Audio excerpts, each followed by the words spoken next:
हाँ जी स्टूडेंट, अब हमने अगली ना एग्जाम्पल करनी है। वो क्या एग्जाम्पल है? An object is thrown vertically upward and rise to a height of 10 metre. ठीक है, मतलब हम किसी चीज को ऊपर उछालते हैं और वो कितनी हाइट तक ऊपर जाती है? 10 मीटर तक। तो हमने क्या कैलकुलेट करना है? The velocity with which the object was thrown upward. हमने कितनी वेलोसिटी के साथ जो ऑब्जेक्ट है उसको ऊपर उछाला था। Second, time taken by the object to reach the highest point. तो उस ऑब्जेक्ट को हाईएस्ट पॉइंट पर पहुंचने के लिए कितना टाइम लगा। ठीक है, अब देखो इस क्वेश्चन में आपका जो है क्वेश्चन है, तो इस क्वेश्चन में हमें डिस्टेंस कितना दिया हुआ है। हमने कितनी देर तक गेंद को उछाला था? 10 मीटर। ठीक है,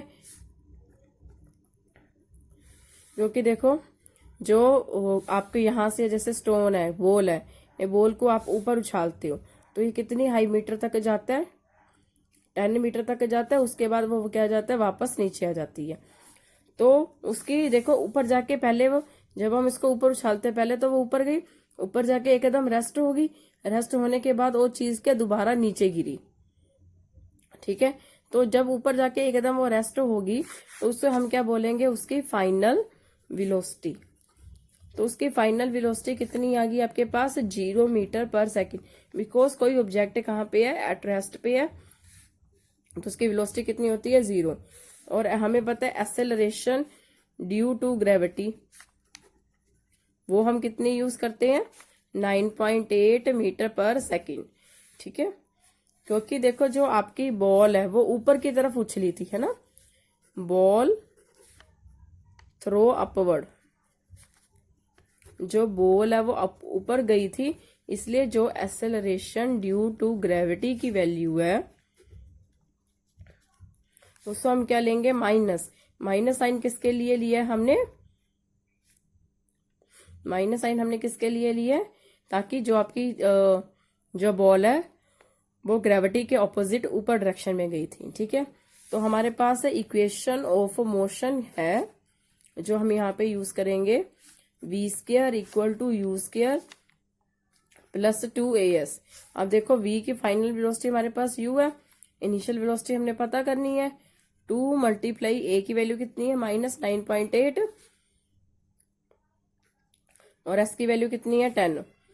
तो ये हमारे पास आ गया 0 plus equal to u square plus minus minus 10 2 20, 20 को 9.8 से माइनस करेंगे, मल्टीप्लाई करेंगे, तो हमारे पास आंसर आएगा 196।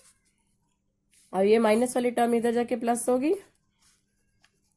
अब हम दो लेंगे, take both side square root. Under root 196 किसके इक्वल आ गया? U square. स्क्वायर से अंडर रूट कैंसिल। 196 किसका स्क्वायर होता है? 14 का। इट मीन्स हमारी जो इनिशियल वेलोसिटी है,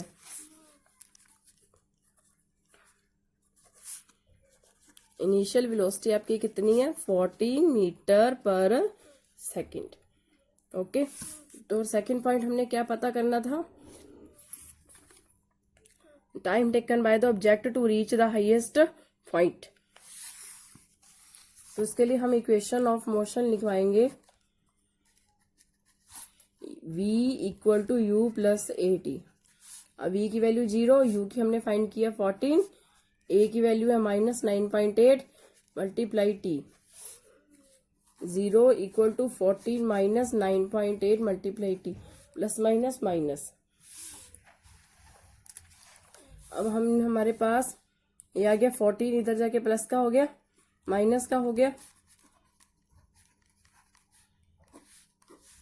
14 अपॉन 9.8 इक्वल टू टी। ठीक है, जब हम इसको डिवाइड करेंगे तो टाइम की वैल्यू कितनी आएगी? 1.43 सेकेंड। देयरफॉर जो इनिशियल वेलोसिटी है वो कितनी है? 14 मीटर पर सेकेंड। और first second point, time taken to reach highest point, वो कितना गया? 1.43 सेकेंड। ठीक है, ये न्यूमेरिकल आपने इस अकॉर्डिंग करना है। स्टूडेंट अब हमने अगले टॉपिक के बारे में पढ़ना है, वो आपका टॉपिक है मास। ठीक है, तो आपने पिछले चैप्टर में पढ़ा था जो मास है it is a measure of inertia. ठीक है, और ये भी पढ़ा था अनर्शिया क्या होता है, greater the mass greater the inertia, जितना ज्यादा मास होगा उतना अनर्शिया है। जो मास है it remain the same whether the object is on moon earth और even in the outer space. मतलब किसी भी ऑब्जेक्ट का जो मास है वो हमेशा सेम रहता है, वेदर जो ऑब्जेक्ट है वो आपका अर्थ पे हो, मून पे हो या फिर किसी आउटर स्पेस पे हो। इसलिए जो मास ऑफ द ऑब्जेक्ट है वो कांस्टेंट रहता है, it does not change from place to place. ठीक है, और जो वेट है, वेट अब अगला टॉपिक आ गया वेट। वेट क्या, हमें पता है the earth attract every object with a certain force and this force depend upon the mass of the object and acceleration due to gravity. मतलब जो अर्थ है वो हर ऑब्जेक्ट को अपने तरफ खींचती, हर ऑब्जेक्ट को अपने तरफ एक सर्टन फोर्स के साथ खींचती है, और जो फोर्स है वो किस पे डिपेंड करती है, मास ऑफ द ऑब्जेक्ट और एक्सेलरेशन ड्यू टू ग्रेविटी पे ऑब्जेक्ट डिपेंड करती है। इसलिए जो वेट है, वेट ऑफ द ऑब्जेक्ट क्या है, इट इज द फोर्स है with which it attract toward the earth. मतलब वेट क्या एक फोर्स है जिसकी वजह से कोई ऑब्जेक्ट क्या अर्थ के तरफ क्या होता है, अट्रैक्ट होता है। एंड वी नो दैट जो फोर्स है वो किसके इक्वल है, m into a, where m क्या मास, a क्या एक्सेलरेशन, और that is f equal to m g. एक ही जगह क्या लिखांगे, g के acceleration due to gravity. The force of attraction of earth on an object is known as the weight of the object. अब हम वेट ऑफ ऑब्जेक्ट की definition क्या लिखेंगे, वेट क्या है, the force of attraction of the earth on an object. मतलब एक force of attraction है अर्थ की किसी भी ऑब्जेक्ट की, ऑब्जेक्ट पर, उसे हम क्या बोलेंगे, वेट। तो वेट को हम किससे डिनोटेड करते हैं, W। इसलिए हम फोर्स से, क्योंकि जो वेट है वो फोर्स के इक्वल है, इसलिए हम यहाँ पे F की जगह क्या लिखेंगे, W। सो W किसके इक्वल आ गया, m इंटू जी। हाँ जी, जो way as a weight of object is the force with which it attract toward the earth, the unit of weight is same as that of force. इसलिए जो, क्योंकि देखो जो वेट हो गया, अभी हमने वेट को क्या कहा है स्टूडेंट, अभी हमने कहा है कि जो वेट है, वेट क्या है, एक it is the force. Weight क्या है, एक फोर्स है with which it attract toward the earth. मतलब वेट ऑफ ऑब्जेक्ट क्या है, एक फोर्स है जिसकी वजह से वो धरती की तरफ क्या अट्रैक्ट होता है। इसलिए जो ऐसा यूनिट ऑफ वेट है वो किसके इक्वल है, फोर्स की। दैट इज, जैसे फोर्स की यूनिट क्या है, न्यूटन, उसी तरह वेट की यूनिट भी क्या है, Newton.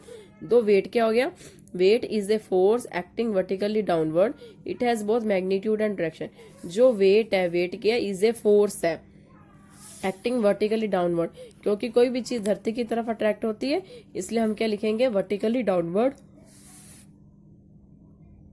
It has both magnitude, मतलब इसकी वैल्यू भी होती है और इसकी डायरेक्शन भी होती है। We have learn that the value of g is constant at given place. हमें पता है कि जो एक्सेलरेशन ड्यू टू ग्रेविटी है वो कॉन्स्टेंट है। Therefore at a given place the weight of object is directly proportional to the mass, say m of the g, that is weight is directly proportional to mass. It is due to reason that at a given place we can use the weight of object as a measure of its mass. इसका क्या मतलब है कि हम कहीं भी जगह पे किसी के ऑब्जेक्ट का जो वेट है उसको हम इसका मास लेके चलते हैं। The mass of object remain the same everywhere, जो मास है वो हर जगह सेम रहता है, that is on the earth and on any planet. Where is जो वेट है वो किस पे डिपेंड करता है, लोकेशन पर। ठीक है जी स्टूडेंट, अब हमारा अगला टॉपिक है वो क्या है, wait of object on the moon. मतलब किसी भी ऑब्जेक्ट का मून पे क्या वेट है। ठीक है, we have learn that weight of object on the earth is the force with which the earth attract the object. तो अभी हमने यही पढ़ा है कि धरती पे जो वेट है वो क्या, एक फोर्स ऑफ अट्रैक्शन है जिसकी वजह से कोई भी ऑब्जेक्ट धरती की तरफ क्या होता है, अट्रैक्ट होता है। In the same way, the weight of object on the moon is the force with which the moon attract the object. उसी तरह वेट, मतलब मून पे जो वेट ऑफ ऑब्जेक्ट है वो क्या, एक फोर्स है जिसकी वजह से कोई भी ऑब्जेक्ट है वो मून की तरफ क्या होता है, अट्रैक्ट होता है। ठीक है, the mass of moon is less than that of the earth, due to this moon exert lesser force of attraction on the object. क्योंकि जो मून का मास है वो अर्थ के मास से कम है, इसलिए जो मून है वो किसी भी ऑब्जेक्ट पे लेस प्रेशर, जो लेस फोर्स है वो एक्सर्ट करता है as comparison to the earth. मतलब जो मून है वो कम फोर्स एक्सर्ट करता है और जो अर्थ है वो ज्यादा फोर्स एक्सर्ट करती है। ठीक है, तो हम आगे पढ़ेंगे। Let the mass of object को हम क्या लेते हैं, small m. Let its weight on the moon को हम क्या लिखेंगे, WM। Let the mass of the moon भी क्या हो गया, MM। एंड रेडियस भी आर। जो आपका स्मॉल m है, स्मॉल m क्या शो करता पे है, मून। ठीक है, तो वेट को हम क्या लिखेंगे, W। मास को हम क्या लिखेंगे, कैपिटल M। और रेडियस को हम क्या लिखेंगे, कैपिटल R। तो by applying the universal of gravitation the weight of object on the moon, तो हम यूनिवर्सल ऑफ ग्रेविटेशन को अप्लाई करते हैं, WM। अब देखो यहाँ पे जो हमने यूनिवर्सल ऑफ ग्रेविटेशन किया था तो वो था हमारा ये force is equal to GM upon R square.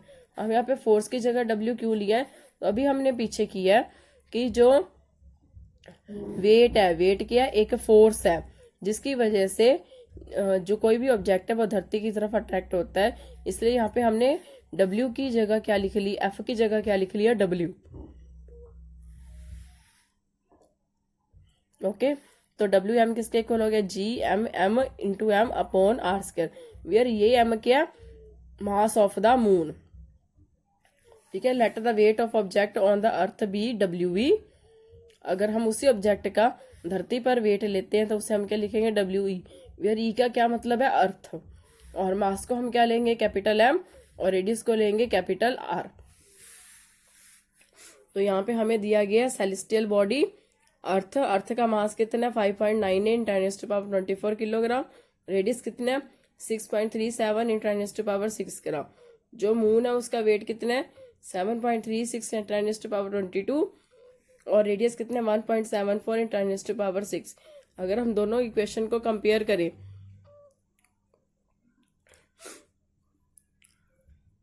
From equation 10.9 और 10.15, WE किसके इक्वल है, GM अपॉन R स्क्वायर। ठीक है, ये भी इसी तरह।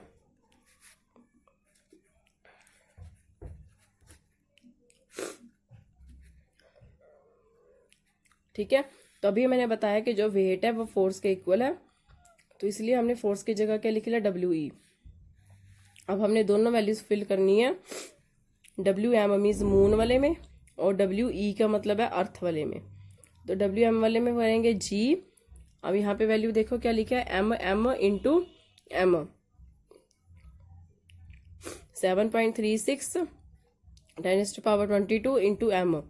M क्या, मास ऑफ द ऑब्जेक्ट। और इसका रेडियस क्या, 1.74 इंटू 10⁻6। उसके बाद WM की वैल्यू क्या आ गई, तो इसको सॉल्व करने के बाद हमारा आंसर आया 2.431 into 10⁻10 GM। G gravitational constant, M mass of the object. उसी तरह जब हम WE की वैल्यू फाइंड करते हैं तो वो भी कितनी आती है, 1.474 10⁻11 GM। अगर हम दोनों इक्वेशंस को डिवाइड करते हैं तो हमारा आंसर आता है 0.165। और ये किसके इक्वल है, 1.6 के, 1/6 के क्या इक्वल है। It means wait of the object on the moon upon weight of the object on the अर्थ वो किसके इक्वल है, 6।